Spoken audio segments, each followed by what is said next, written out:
What's up, movie fans? This is Ron K. Armstrong, filmmaker extraordinaire, and I'm here with my co-host, Lester. Say hi, Lester. It's a man of few words. So we got some things to talk about today. Oops, got my notes.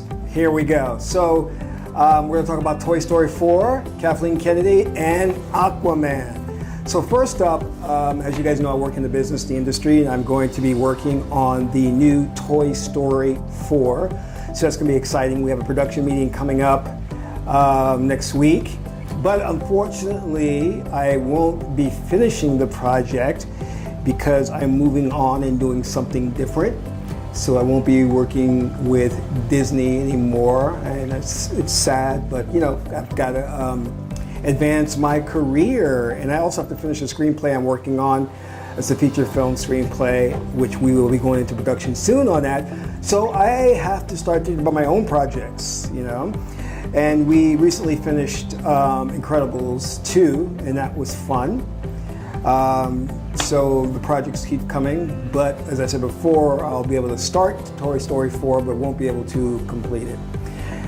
Other news, with Star Wars coming up in Episode 9, we have Kathleen Kennedy. It was just announced that Bob Iger, I guess, extended her contract for another 3 years. So all of the fans who were upset at The Last Jedi and Solo were hoping that Bob Iger would replace Kathleen Kennedy so that the next Star Wars coming out would not be a train wreck.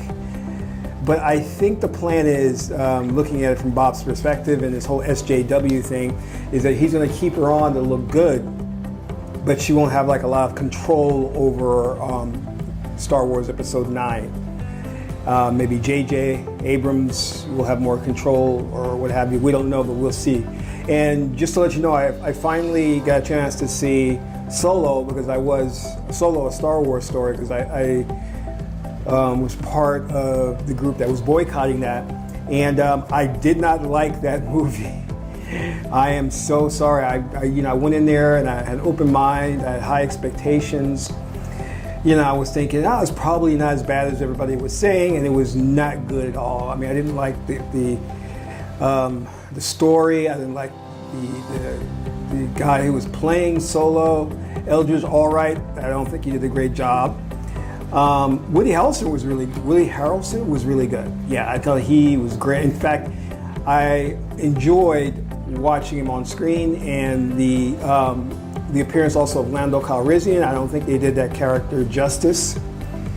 And he had a co-pilot who was this droid who all she kept talking about was equal rights. It was so annoying, and again, they had to stick to the SJW stuff in there. It was just stupid. I didn't like it. It should have been made. It was a bad idea. It came out too soon, right after The Last Jedi. So they lost a lot of money off that film.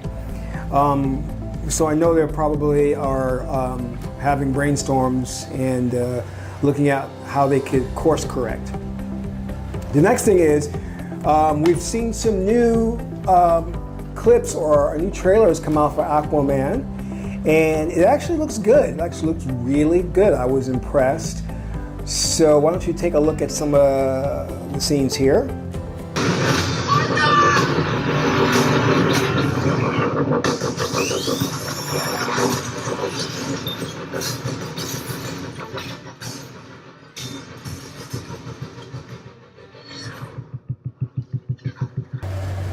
Now, I'm excited, you know.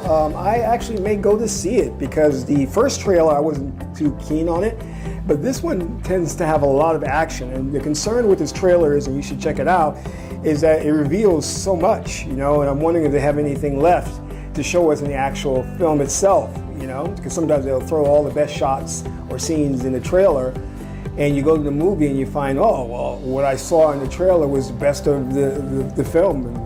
And the film actually is pretty weak. So we'll see, but you know what that really disturbs me? I'm looking at the film, I know they have an African-American actor in there, but I just don't see a lot of diversity. You know, you're talking about Atlantis, Lost City, and still you populate it with all white people. Sorry, am I getting SJW? No, I'm not.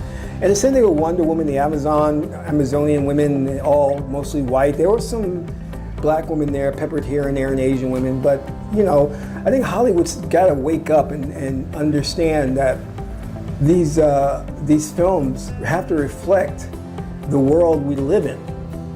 And their idea of diversity is to have one character on the sidelines and then say, we're diverse, you know? And that's not diversity, man.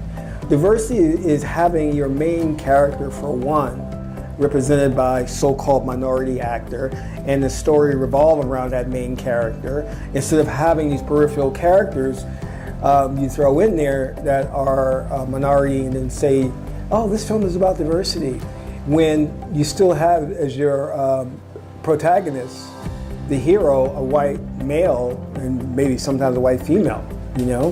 That's not really progress. That's the old guard continuing on what they've done before. So, you know, like for example, when we talk about The Last Jedi, Star Wars, and we talk about Finn, you know, even though it's an African-American character, he's still kind of like very compliant. He is the butt of jokes. He makes jokes. He's never really looked at in a heroic or handsome role or perspective to where he saves the day, or really the story could not get along without him. So it's disturbing, you know, and this is again what they're trying to say is diversity by putting the actor in there and making him African American, but the character is nothing but he's an imperial garbage man. It's a joke, you know. So anyway, that is all for now, and until my next broadcast, keep making films. Bye.